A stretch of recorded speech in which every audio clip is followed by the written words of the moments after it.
Hello everybody, it's me Khaled Haida. We are in Germany, Dessau, and it's summer, sunny as obvious. It's 37 degrees, so it's damn hot. So I decided why not to go out, as long as we are in Dessau, why not to go out and take a video of the BAUHAUS Museum. So let's go. So while we walk to the BAUHAUS Museum, I would like to give you a background of the BAUHAUS. What is BAUHAUS? BAUHAUS is mainly a design school. The main principle of the BAUHAUS is to redefine the artist and the craftsman. So the craftsman and the artist are the same thing basically for the BAUHAUS school. What does that mean? That means no gap between in the process of design, no gap between the designer, which is the artist, and the one who processes this design.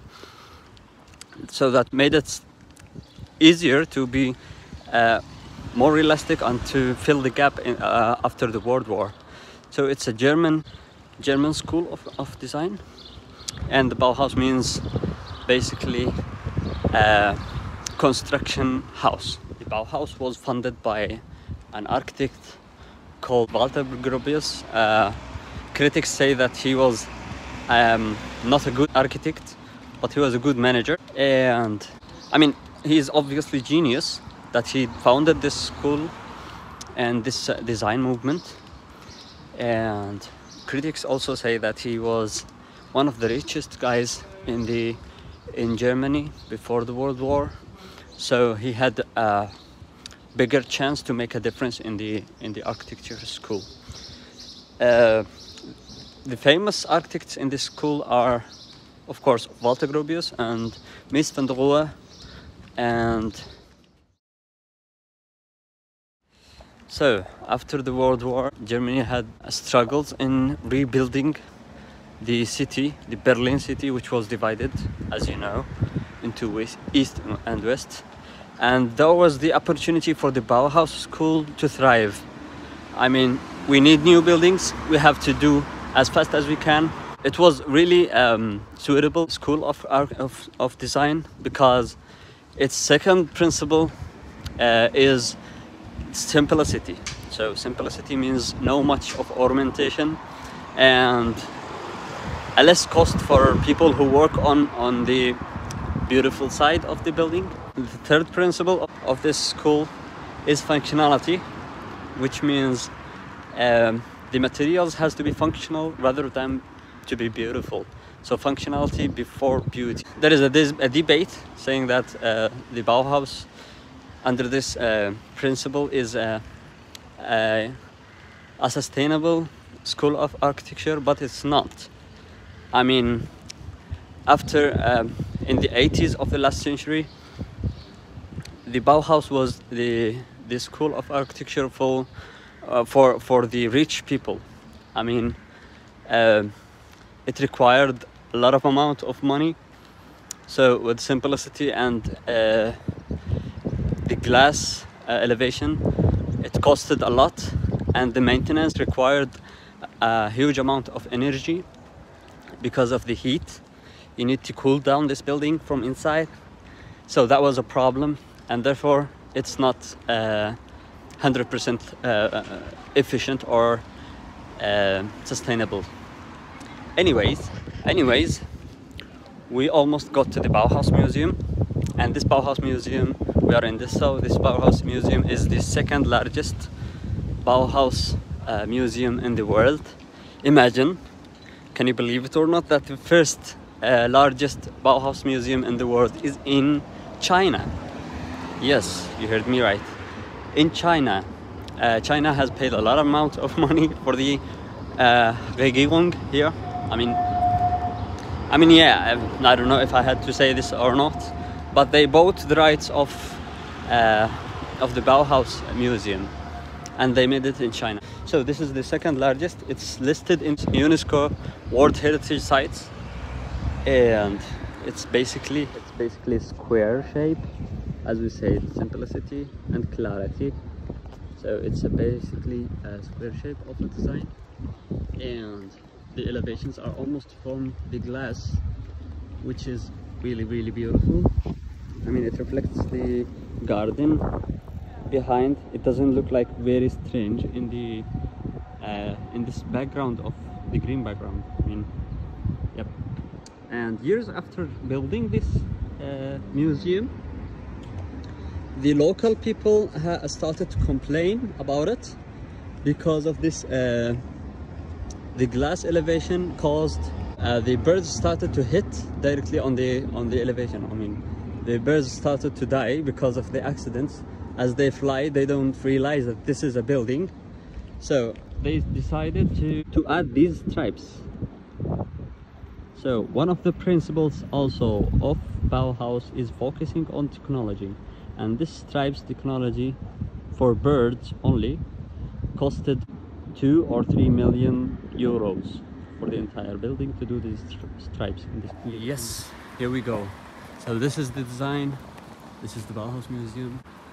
This building was designed by a Spanish architectural company, and on the principles of Bauhaus. It reflects the spirit of Bauhaus. So summarizing, the spirit of Bauhaus means the simplicity and functionality and the redefinition of the artists and the craftsmen. So it reduces the costs of building new buildings. I mean, the cost of people who are working. So it requires fewer hours of working in order to get it done, but more technology, and the more investment of money that you are investing in order to create this building is going to the technology and to functionality. The honesty of the shape and the honesty of the materials. So the colors and the reflections of the materials have to be representative of the true material. So I've been moving around looking for the entrance. I didn't realize it was here. I was talking. Anyways, the tickets of entrance is almost 5 to 7 euros after reduction. There is a reduction of the price. Yes, here we go. So that's not basically what I expected, but it's really beautiful design. I mean, look, it's really bright and the glass is all over the place. Yep. And lucky I am, I showed them my student ID that I study in Hochschule Anhalt, which is the same institute of the Bauhaus, and they said it is actually free. So I got here free. So these are some artworks of the Bauhaus. As you can see, I'm not really an artist, but I will try to explain. This school was affected or was influenced also by the deconstructional movement, which means you can basically read the painting from any direction. Like if you turn it upside down or just 90 degrees, it wouldn't affect the meaning of the painting. And there is the clarity of the shape, the honesty of the shapes, circles, the honesty of the colors. There is no much mixtures of the colors. As we can see, the green is real green and the red is real red, the yellow as well. I mean, look at the eyes, look at the nose. The nose is rectangular and the eyes are circles. This artwork, Kurt Schmidt, Unititle.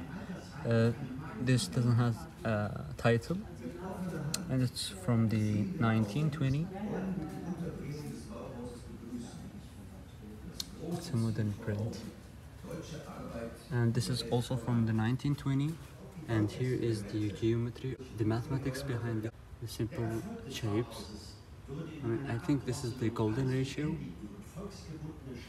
And so in the Bauhaus, whenever you see a simple shape, if you try to figure out what is behind, there is always a story behind the materials. or the artworks. The method of exhibiting is really, really Bauhaus. I mean, wow, I'm amazed. Oh, look at this jelly bowl. Wow. So simple. So yeah, it's a logo of bakery. Oh my god. Wow. This is the very, very famous chair designed by Marcel Bruyère. This used to be a symbol.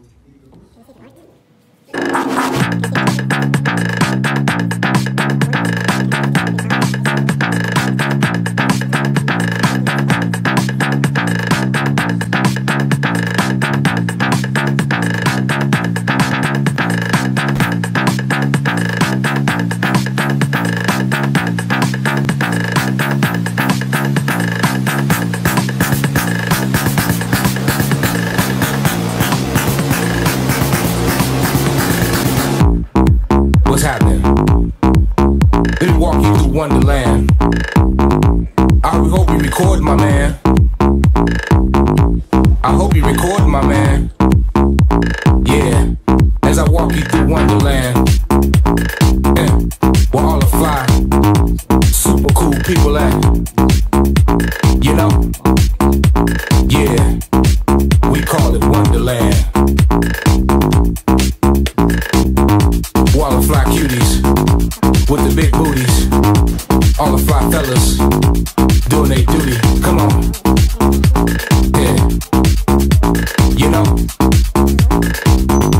what else important is the DJ, the DJ, the DJ, the DJ. He gotta keep it banging. He gotta keep it hot.